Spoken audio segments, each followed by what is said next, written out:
एक फौजी की कहानी। ये कहानी एक सैनिक की है जो वियतनाम में युद्ध के लिए गया था। युद्ध समाप्त होने के बाद जब उसके घर लौटने की बारी आई तो उसने अपने माता पिता को सैन फ्रांसिस्को से फ़ोन किया। माँ और पिताजी, मैं घर आ रहा हूँ, लेकिन घर आने से पहले मुझे आपसे एक बात पूछनी है। मेरा एक दोस्त है जिसे मैं अपने साथ घर लाना चाहता हूँ। क्या मैं उसे ला सकता हूँ? बिल्कुल बेटा, ये भी कोई पूछने की बात है। हमें तुम्हारे दोस्त से मिलकर बहुत खुशी होगी, माता-पिता ने जवाब दिया।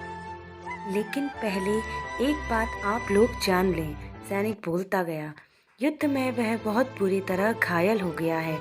उसने एक बारूदी सुरंग पर पैर रख दिया था और उसमें उसे अपना एक हाथ और पैर गंवा दिया है। उसके पास कोई जगह नहीं है जहाँ वो जा सके। इसलिए मैं उसे अपने साथ रहने के लिए लाना चाहता हूँ। उसकी यह बात सुनकर उसकी माँ बोली, बेटा, तुम्हारे दोस्त के बारे में जानकर हमें बहुत दुख हुआ। हो सकता है हम उसके रहने के लिए कोई जगह तलाश कर सकें। नहीं माँ, मैं चाहता हूँ कि वो हमारे साथ रहे। लेकिन बेटा, अब पिता ने कहा, तुम समझ नहीं रहे हो कि तुम क्या चाह रहे हो। इस तरह का अपाहिज व्यक्ति हमारे लिए कितना बड़ा बोझ होगा। हमारी अपनी ज़िंदगी है जीने के लिए और हम नहीं चाहते कि इस तरह की कोई भी परिस्थिति हमारी ज़िंदगी में दखल दे। मेरे हिसाब से तुम्हें अकेले घर आना चाहिए और अपने दोस्त को वहीं छोड़ देना चाहिए। वह अपनी ज़िंदगी जीने के लिए कोई ना कोई रास्ता निकाल ही लेगा। यह सुनकर उस सैनिक ने फ़ोन रख दिया।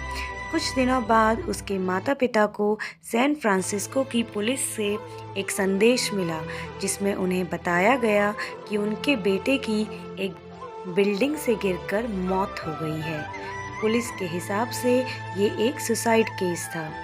दुखी माता-पिता ने तुरंत ही सैन फ्रांसिस्को के लिए फ़्लाइट बुक कराई और वहाँ पहुँच गए।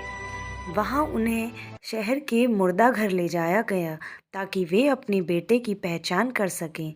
उन्होंने उसकी पहचान कर ली, किंतु ये देखकर उनकी कंपकपी छूट गई कि उनके बेटे का बस एक हाथ और एक पैर था। दोस्तों, इस कहानी में जो माता-पिता हैं, वे हम में से बहुत से लोगों की तरह हैं, जो अपनी सुविधाओं को सबसे अधिक महत्व देते हैं। वे उन लोगों से प्यार करना या रहना या समय बिताना चाहते हैं, जो दिखने में अच्छे हैं, स्वस्थ हैं या फिर जिनके साथ रहकर उन्हें मज़ा आता है। अगर आपको हमारी कहानी अच्छी लगी तो प्लीज़ लाइक और सब्सक्राइब करें। धन्यवाद।